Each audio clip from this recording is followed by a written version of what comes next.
Բարև բոլորին։ Ժողովուրդ, ձեզ բարևեցի, ձեռքով արեցի, դիմացս կանգնած մարդը մտածեց իրան եմ բարևում։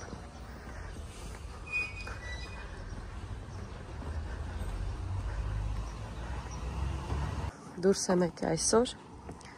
գնում եմ խանութ, հատուկ էլեկտրական սարքերի,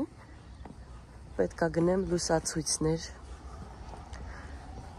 ներկառուցված լույսերի համար, որտև այս քանի օրը հույս ունենք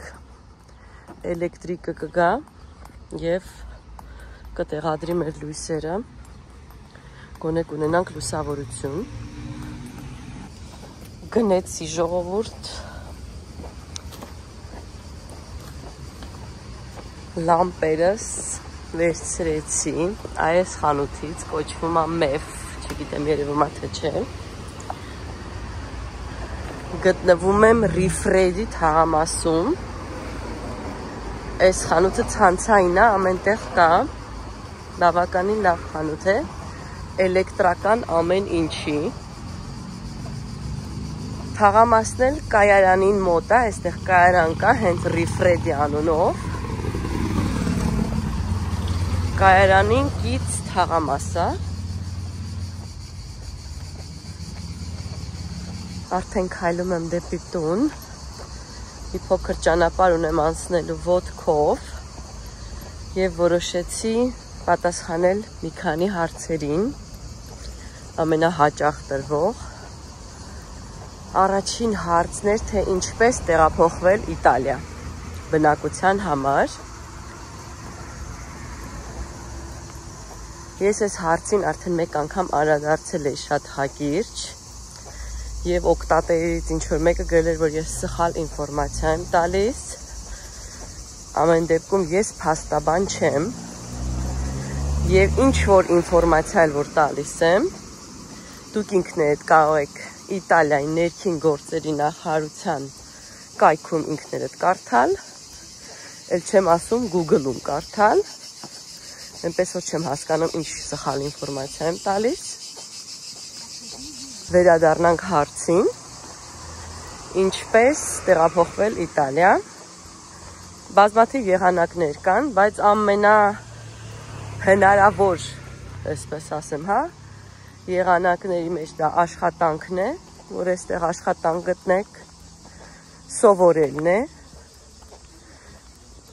այստեղ ընտանիքի վերամիավորումն է, կլինի ամուսնություն, կլինի ծնողներ ունեք, բարեկամներ ունեք, այսինքն ընտանիքի վերամիավորման ծրագիր կա, հաջորդը քաղաքական ապաստարանն է, կա նաև այդպիսի հնարավորություն ինքնազբաղվածության, կա սեզոնային աշխատանքների, այսինքն ամառը միրգ, բանջարեղեն և այլ հավաքելու նպատակով տարատեսակ ծրագրեր կան, կա նաև այսպիսի մի տեսակ, որը կոչվում է բնակության վայրի ընտրություն, այսինքն ինչ-որ մեկը հավանել է Իտալիան և որոշել է այստեղ ապրել, ձայներից մի զարմացեք, այստեղ մանկապարտեզ է, այսինքն թաղամասը ընդհանուր առմամբ, համ խոսամ, համ ձեզ թաղամասերը ցույց տամ, որ ձեզ էլ հետաքրքիր լինի։ Ինչ է նշանակում բնակավայրի ընտրություն, այսինքն ինչ-որ մեկը որոշել է, որ ուզում է ապրի Իտալիայում, բայց դա անելու համար կամ պետքա տուն գնի այստեղ, կամ պետքա երկարաժամկետ վարձի բնակարան, օրինակ 1 տարով։ Դա իհարկե չի նշանակում, որ ձեզ մի անգամից կտան կացության քարտ եւ այլն, բայց դա ձեզ կօգնի, օրինակ եթե դուք գնեք բնակարան, դա ձեզ կօգնի ստանալ վիզա, ավելի հեշտ։ Բացի այդ մարդը, որ կստանա այդ վիզան կամ կեցության քարտը, ինքը այստեղ աշխատելու իրավունք չունի։ Այդ տեսակի վիզաները եւ քարտերը առանց աշխատանքի իրավունքի են։ Այդ նշանակում որ տվյալ անձը նաեւ պետք է ներկայացնի փաստաթղթեր, որ ինքը իրեն կարող է ապահովել եւ ունի եկամուտ ուրիշ երկրից, իր երկրից, որտեղ ինքը ապրում է, այսինքն եկամուտը Իտալիայում չէ։ Օրինակի համար պետք է լինի իր երկրում, վարձով կտա իր բնակարանը, բիզնեսներ կունենա, ինչ որ կունենա, դա պետք է ներկայացնի, որ ինքը ունի ստաբիլ ապրելու հնարավորություն, եկամուտ եւ երկրից ոչինչ չի պահանջելու։ Այդ դեպքում երկիրը թույլ է տալիս այստեղ ապրել։ Կա, եթե չեմ սխալվում, մի տարբերակ, որը կոչվում է ինքնազբաղվածություն,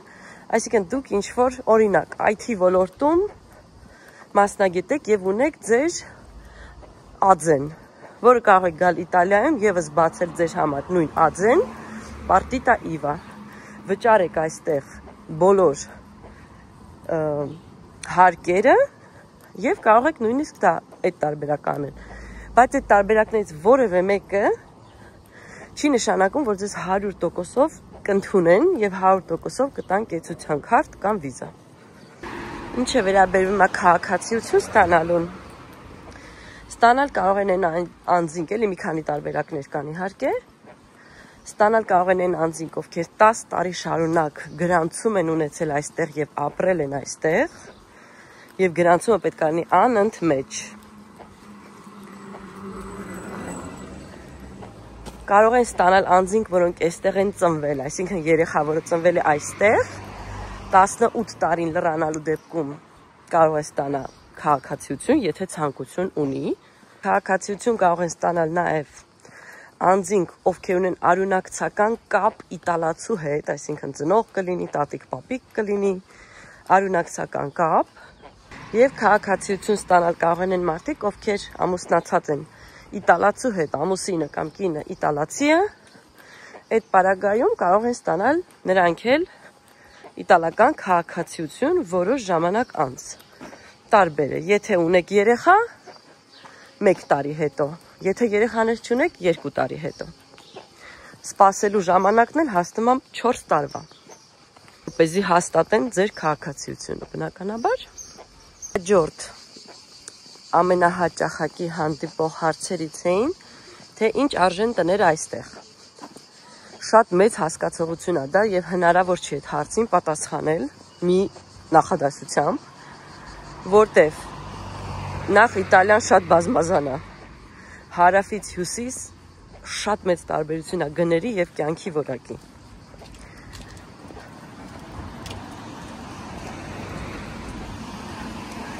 Ես կարող եմ խոսեմ Ֆլորենցիայի մասին, որտեվ ես ապրում եմ այստեղ։ Եվ ընդամենը 1 տարի առաջ ես գնել եմ այստեղ տուն, դրանից 1.5 տարի առաջ էլ փնտրում էի արդեն այդ տունը, այսինքն որ վերցնեմ ընդհանուր ու 2.5 տարի ես տան արք ու վաճառքի փնտրտուքների եւ այլ բաների մեջ եմ եւ բավականին թարմ է իմ հիշողությունների մեջ այս ամենը։ Եթե հեռու չգնանք, հենց այս տները, օրինակ, սրանք վիլլաներ են, իրար կապած, ամեն մի դուրը դա առանձին մի վիլլա է 2 հարկանի, կոնկրետ այս փողոցի վրա նայել եմ մի քանի անգամ, ու մոտավորապես գները 300,000-ից մինչև 400,000-ի կարգի են։ Եթե ունի այգի, չունի այգի, քանի սանհանգույց ունի եւ այլն դրանից կախված։ Նույն այս թաղամասում կան շենքեր, որոնք բնակարաններով շենքեր են, այսինքն առանձին տներ չեն։ Այնտեղ հանդիպել եմ 250,000, 270,000, էլի խոսում եմ մոտավորապես 100 քառակուսի, 90 քառակուսի տների մասին։ 4 սենյակ, երբ որ ստեղ ասում են 4 սենյակ, իրանք հաշվում են խոհանոցը, այսինքն հաշվում են բոլոր սենյակները, որտեղ կա պատոհան։ Մի քիչ տարօրինակ են հաշվում, այսինքն հաշվում են խոհանոցը, ճաշասենյակը, ամեն մի ննջարանը, դա իրանց մոտ գրած է 4 սենյականոց բնական, բայց դա 4 սենյակ չի։ Մեր համար դա 2 սենյակ է։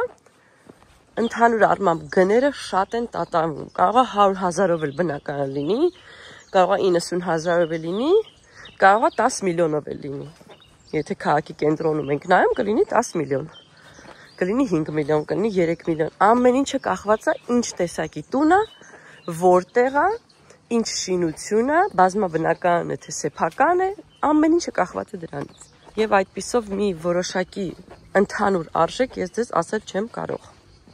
Հետաքրքրվում եք գների համար տների, ես հիմա էկրանի վրա կթողնեմ մի քանի կայքերի, որտեղ եւ ես ինքս անձամբ փնտրել եմ եւ գտել եմ մեր տունը, ես կթողնեմ էկրանին։ Եթե ցանկացողներ կան, կարող եք մտնել, նոթանալ բոլոր գներին։ Հաջորդ հարցն էր, թե Իտալիայում ինչ պայմաններ են կյանքի եւ ինչպես է դրված աշխատանքի հարցը։ Աշխատանքի հարցը միանգամից կարող եմ պատասխանել, որ շատ բարդ է դրված եւ կրկին կապված է, թե որտեղ եք ապրում կամ որտեղ է տվյալ մարդը ապրում, հյուսիսային հատվածում, հարավային հատվածում, որտեղ շատ մեծ տարբերություն է։ Աշխատանք գտնելը իսկապես այստեղ բավականին բարդ է, նույնիսկ տեղացիների համար, նույնիսկ արտասահմանցիների համար, բոլորի համար է բարդ։ Եվ ես ինչքան իմ շրջապատում լսում եմ տարբեր տեսակի մարդկանցից, դրա մասին խոսում են անընդհատ։ Իսկ ինչը կապված է կյանքի պայմաններից, կյանքի պայմանները ասելով չգիտեմ ինչի նկատի ունեք, եթե նկատի ունեք միգուցե կյանքի որակը այստեղ շատ բաներից է կախված, նախ երկրի դիրքը որտեղ է գտնվում, շրջապատված է ծովերով, սարերով, այսինքն հետաքրքիր երկիր է, որում բազմաթիվ տուրիստական ուղղություններ կան առանց երկրից դուրս գալու, ցանկացած մարդ պարտադիր չի, որ հսկայական գումարներ ծախսի, որպեսզի իր ամառային կամ ձմեռային հանգիստը կազմակերպի ծովափում կամ սարերում։ Այդ առումով, հա, երկրի կյանքի պայմանները լավն են։ Ամեն շաբաթ կիրակի, ամեն վիքենդի ունես հնարավորություն մեքենայով, գնացքով, ինչով որ ուզում ես գնալ ցանկացած քաղաք, կից այցելել ամեն անգամ մի նոր քաղաք, նոր տպավորություններ ստանալ, հետաքրքիր պատմական քաղաքներ տեսնել, միանշանակ դա առավելություն է։ Առավելություն է նաև, որ Եվրոպայում թռիչքների համար, այսինքն ընդհանուր Եվրոպայում պտտվելու համար, էլի ձեզ մեծ գումարներ, վիզայի ստանալու խնդիր եւ այլ որևէ նման բան չկա։ Միանշանակ դա հեշտացնում է ամեն ինչը։ Ինչը կապված է մյուս հարցերին, եթե օրինակ նայենք թեկուզ ծնունդի հարցերին, ամենալավ խոհանոցներից մեկն է, ինձ թվում է բոլորդ գիտեք աշխարհում, բազմազան եւ այստեղ ընդհանուր առմամբ կլոր տարի բանջարեղեններ, մրգեր, այդ ամեն ինչը բավականին նորմալ գներով, ասենց ասեմ, ամեն ինչը հնարավոր է գնել։ Այդ առումով չեմ կարող ոչ մի վատ բան ասել, չէ, այստեղ իսկապես լավ է։ Նույնը վերաբերվում է, չգիտեմ, ամեն հարցին, բայց կան նաև վատ պայմաններ, այսինքն ինչ արժեն կոմունալ վճարումները, կրկին վերադառնանք ինչպես գտնել աշխատանք, ինչպես գտնել տուն եւ այլ խնդիրներ։ Միգուցե եթե դուք ինչ-որ մարդ եք, որը ունի տուն, հնարավորություն ունի, որ գնի տուն, վարկ չվճարի, ոչինչ չվճարի, արդեն տուն ունենա եւ ունենա աշխատանք, հա, երևի իր համար շատ լավ պայմաններ կլինեն ապրելու, բայց եթե այդ ամեն ինչը պետքա զրոյից ստեղծվի, չեմ կարծում, որ կյանքի պայմանները կլինեն շատ լավը։ Եվս մեկ հարց կար, խնդրում էին, որ նշեի Իտալիայում ամենալուրջ մեծ մինուսները։ Մինուսների մեջ կլինեն էլի աշխատանք գտնելու ամենամեծ մինուսը, երկրորդը կլինի բազմաթիվ, սենց ասեմ, կոմունալ եւ նմանատիպ ծախսերի շատ բարձր արժեքը, իսկապես բարձր, որին մենք սովոր չենք մեր երկրում։ Դրան կարելի է գումարել նաեւ, որ եթե օրինակ ձեր մոտ փչանա դռան զամոկը, ինչ-որ մի տեղից ջուր կաթա, ինչ-որ մի